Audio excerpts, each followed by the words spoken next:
बुंदेलखंड की शान बाई गिरीश कुमार। चलिए आज हम आपको छतरपुर से लगभग 20 किलोमीटर दूर धोबेला में स्थित महाराजा छत्रसाल की समाधि की ओर लेके चलते हैं। इसकी पूरी जानकारी साहित्यकार अशोक नारायण के माध्यम से अपन को प्राप्त होगी। चलिए चलते हैं अशोक। जगह हम लोग विजिट कर रहे हैं, ये है महाराजा छत्रसाल की समाधि।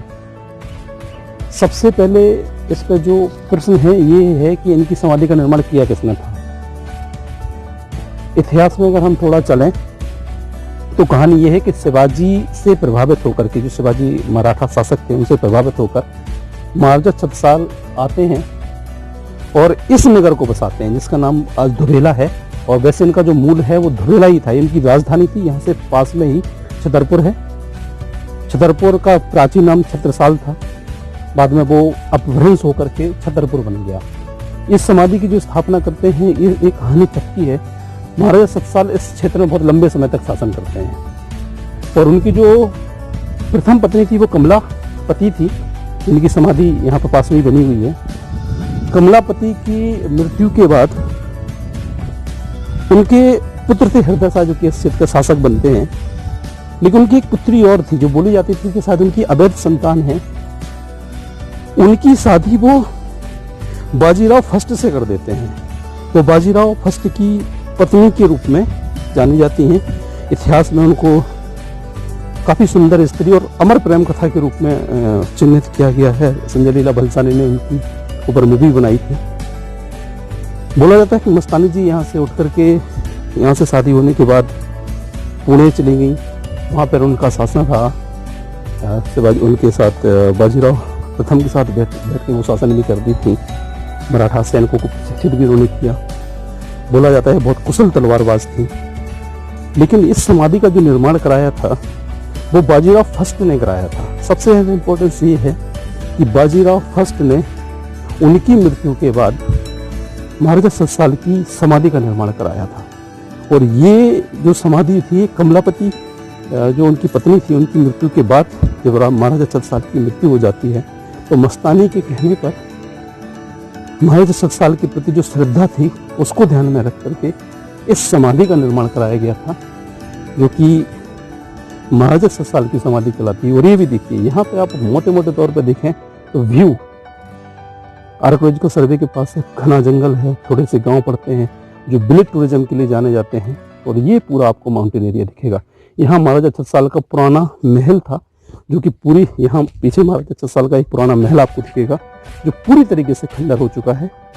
तो इस समाधि का निर्माण बाजीराव फर्स्ट ने कराया था। इसलिए कराया था ताकि महाराजा छत्रसाल को एक सम्मान दिया जा सके, बोला जा सके। और छत्रसाल बुंदेलखंड है, अगर उसको भारत के पटल पे लाए थे उस समय पे कोई, तो महाराजा छत्रसाल थे। मस्तानी इनकी ही पुत्री बोली जाती हैं। तो ये समाधि बाजीराव फर्स्ट के द्वारा बनाई गई थी। ये देखिए पूरा आर्किटेक्चर देखें इसको। ये जो आर्किटेक्चर है इसमें सबसे ज़्यादा अगर जो कुछ चीज़ यूज हुई है तो पत्थर यूज हुआ है। और सबसे ज़्यादा जो महत्वपूर्ण था, इसमें सीमेंट इतना पॉपुलर नहीं था। सीमेंट था ही नहीं एक्चुअली मोटे मोटे तौर पर। यहाँ पर ये जो आपको पेस्टिंग दिखेगी ये लोकल मिट्टी से है। इसको यहाँ पर गारा बोलते हैं। पहले जो पुराने यहाँ मकान बनते थे, जो पीली लाल पीली मिट्टी यहाँ होती थी, इसको लाते थे। लेकिन इसका सबसे जो ज़्यादा स्पेशल दिखाई दे रहा है वो ये दिखाई दे रहा है कि इस गारे को पीसते थे और उसमें सीसा, जो सीसा होता था उसको मिक्स करते थे। और साथ में उसमें उड़द की दाल अच्छे तरीके से मिक्स करके इसकी जो पेस्टिंग बनाई जाती थी वो इतनी मजबूत बनाई गई कि तभी 100-200 साल तक ये मजबूती के साथ खड़ा है। और इसका अभी भी अगर हम देखें, इसकी आप पेस्टिंग देखिए। और सबसे ज़्यादा इम्पोर्टेंस इसको अगर आप देखिए तो इसमें पत्थरों को तराशा नहीं गया, बल्कि पत्थरों को इसी मिक्सचर के साथ जोड़ करके इतने अच्छी तरीके से पेस्ट किया गया है ताकि ये लंबे समय तक चिपके रहें, सुरक्षित रहें। और ये जो आर्किटेक्चर था, देखिए यहाँ पे ईंटों का निर्माण होना शुरू हो जाता है। और ईंटें अगर आपको दिखेंगी तो पत्थरों से ज़्यादा जो ये लास्ट में जब आते हैं उसमें पत्थर यूज होना शुरू, पत्थर की नहीं सॉरी ईंटें शुरू होना शुरू हो गई थी। जो ईंटें थी वो थोड़ी सी पतली थी और ऐसी थी कि ताकि ये आराम से चिपक जाएं। और उसी पेस्ट को मिलाकर हमने इसको चिपक, चलो अंदर की उसको ये आपको दिखेगी। बोला जाता है इतिहास अपने आप को दोहराता है। ये वो जगह है जहाँ पर कभी महल लगते थे, दरबार होते थे, लेकिन आज अगर आप यहाँ देखें मोटे मोटे तौर पर तो कितना एकांत आपको यहाँ दिखाई देगा।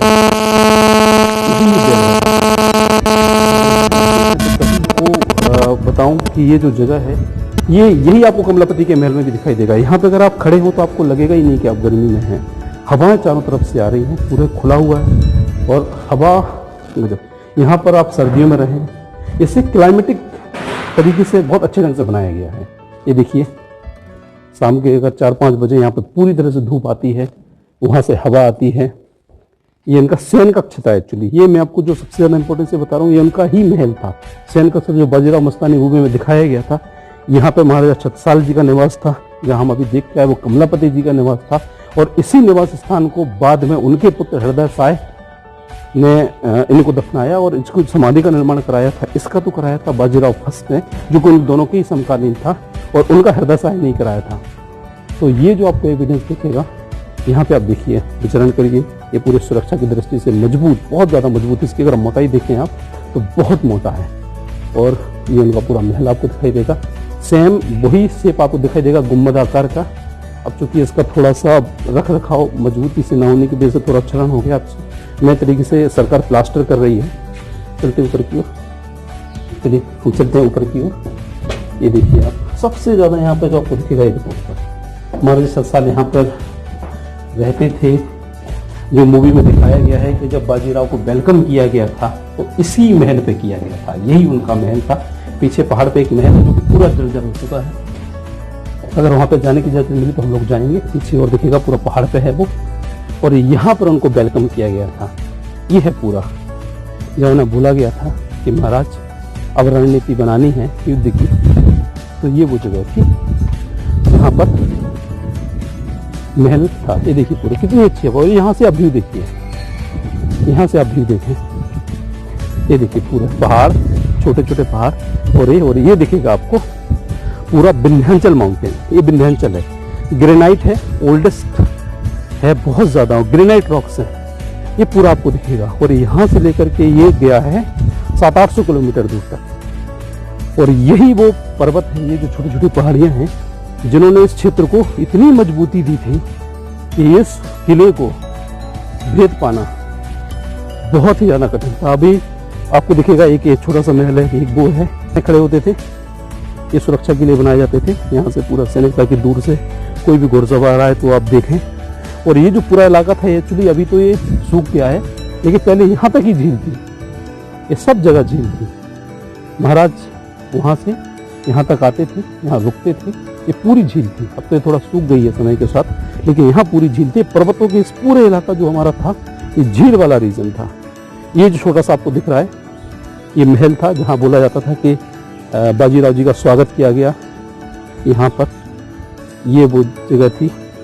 यहाँ पूरा झील था, यहाँ छत्रसाल जी रहते थे, वहाँ महारानी रहती थी। यहाँ एक छोटा सा मंदिर था जहाँ पर बोला गया था कि साम्राज्य की जो स्थापना करनी है, सबसे प्राचीन इस क्षेत्र का कोई मंदिर आपको दिखेगा तो वो दिख रहा है। वहाँ पर थोड़ा जाना भी प्रतिबंधित है, क्योंकि अभी कंस्ट्रक्शन वहाँ पे दोबारा रिन्यू कर रहे हैं वो लोग। ये जो महल था जहाँ पे उनके सेनापति रहते थे, और यहाँ पूरी जगह पे एक छावनी के रूप में तब्दील था।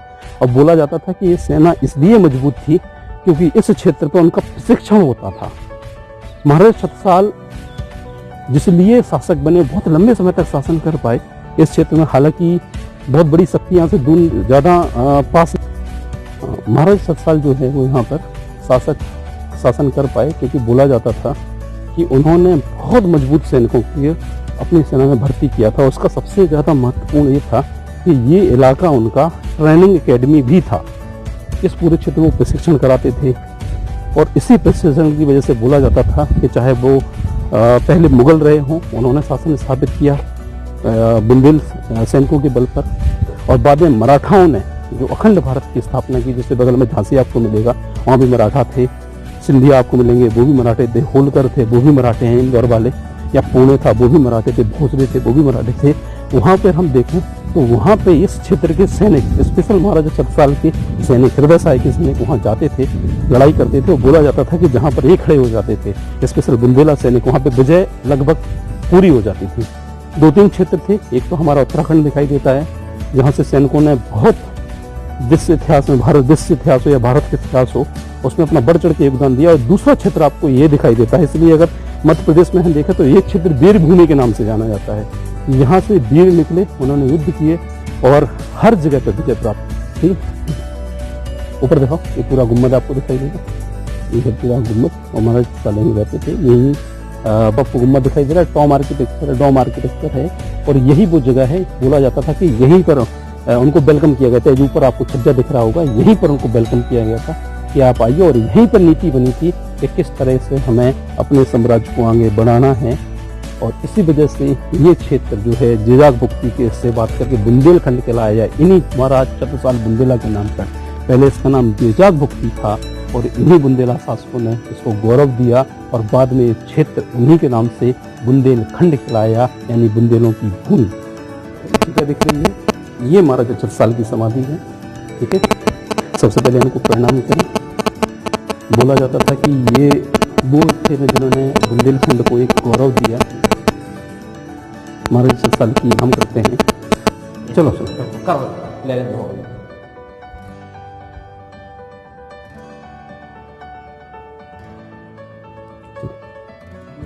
ये वो जगह है, ये देखिए पूरा पित्ता दौरा तकनीकी आपको दिखाई देगी, बहुत ही अच्छे ढंग से ये बनी हुई है। महाराजा छत्रसाल का ये पहले निवास स्थान था, बाद में इसी को समाधि के रूप में कन्वर्ट किया गया। बाजीराव फर्स्ट के द्वारा इसे बनाया गया है। ये देखिए आप यहाँ पर सबसे ज़्यादा बात वही है कि एक समय पे यहाँ पर साम्राज्य चलता था, पूरा बुंदेलखंड का शासन यहाँ से आता था। आज इसे देख के लगता है कि कितना गौरवपूर्ण इतिहास था और आज यहाँ कितनी खामोशी है। वैभवता को अपने आप को दर्शाता हुआ ये क्षेत्र। निकाल दो।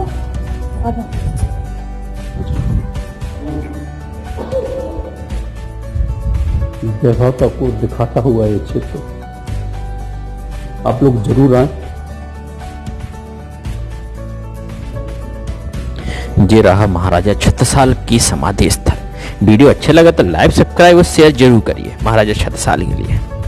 ये वीडियो जन जन तक पहुंचना चाहिए। बुंदेलखंड की आन बान शान का प्रश्न है, हर बच्चे को पता होना चाहिए। जय बुंदेलखंड, जय भारत।